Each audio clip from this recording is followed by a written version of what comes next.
কদিন ধরেই খুব বৃষ্টি হচ্ছে। তো এরকমই একটা বৃষ্টি ভিজা দিনের ভিডিও নিয়ে চলে আসলাম তোমাদের মাঝে। মেয়ে তো যেহেতু সকালবেলা স্কুলে যায়, কিন্তু বৃষ্টির দিনে আমি পাঠাইনি মেয়েকে স্কুলে।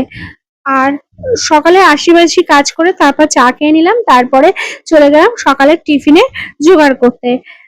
সকালের টিফিনে আটা মেখে নিচ্ছি রুটি খাবো বলে। রুটির সাথে করব আমি তোমার ভেন্ডি দিয়ে আলু দিয়ে ভাজা, কারণ ভেন্ডি গুলো অনেক ছিল তো সেগুলো না কেটে যদি না ভাজি না তাহলে নষ্ট হয়ে যাবে, খাওয়াও যাবে না। শাশুড়ি মাকে বললাম আপনি ভেন্ডিটা কেটে দিন, আমি ভাজা বসিয়ে দিচ্ছি। তো যা চলে এসেছিল তাই যাকে বললাম তুমি তাহলে ভেন্ডিটা কেটে ভাজা বসিয়ে দাও। ওইদিকে আমার মেয়ের ঘুমের থেকে উঠে ব্রাশ ট্রাশ করেছিল, একটু পড়ছিল, তারপর বললো মা আমার খুব খিদে পেয়েছে। তো আমার তো আটার হাত, তো আমি বললাম তাকে তুই তাহলে ভাতটা বেড়ে নিয়ে খা। তো দেখি দিব্যু নিজের ভাত নিজে বেড়ে সাথে ডাল নিয়ে খেতে বসে পড়েছিল। অবশ্য সাথে আমি একটা ডিমের অমলেটও করে দিয়েছিলাম।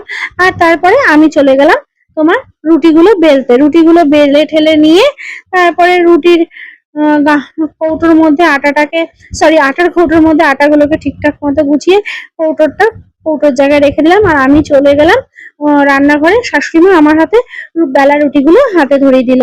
আর দেখলাম যা তো ভাজা বসিয়ে দিয়েছিল ভেন্ডি ভাজা, তো সেগুলো প্রায় হয়েই এসেছিল। আর ওইদিকে আমি আমার রুটি ভাজতে বসিয়ে দিয়ে আমি ঘরে চলে গেছিলাম মেয়ের কাছে। আমি মেয়েকে বললাম মনা, অনেকক্ষণ তো তুই মোবাইলটা দেখেছিস, এবার তাহলে একটু বই নিয়ে বস। কিন্তু মেয়ের ইচ্ছা করছিল না, কেমন করছিল দেখতেই পাচ্ছ।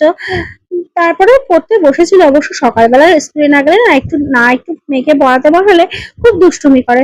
এরই মধ্যে আমার কিন্তু রুটিগুলো সব ভাজা কমপ্লিট হয়ে গেল। তারপরে সকালে টিফিন করে দুপুরবেলা কাজকর্ম করে দুপুরে লাঞ্চ টাঞ্চ করা হয়ে সন্ধে গড়িয়ে চলে আসলো।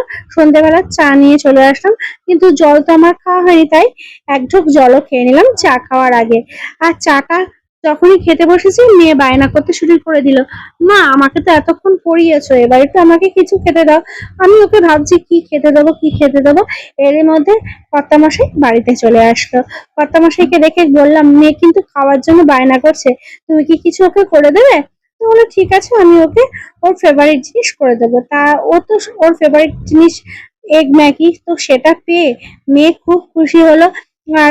তারপরে এগ ম্যাগি নিয়ে যখনই আমার ঘরে নিয়ে আসলো কর্তামশাই, আমি ও মেয়ের মুখে এগ ম্যাগি একটু তুলে দিলাম। মেয়ের সাথে এরকম খুনসুটি করে ধরে নিয়ে আমার ভিডিওটাকে আজকের মতো এখানে শেষ করলাম। তো টাটা বন্ধুরা, গুড বাই। এভাবেই তোমরা কিন্তু আমার পাশে থেকো আর ভালোবাসা দিতে থেকো। আর এরকম ভিডিও দেখতে চাইলে আমার সাথে যুক্ত হতে তোমরা ভুলো না।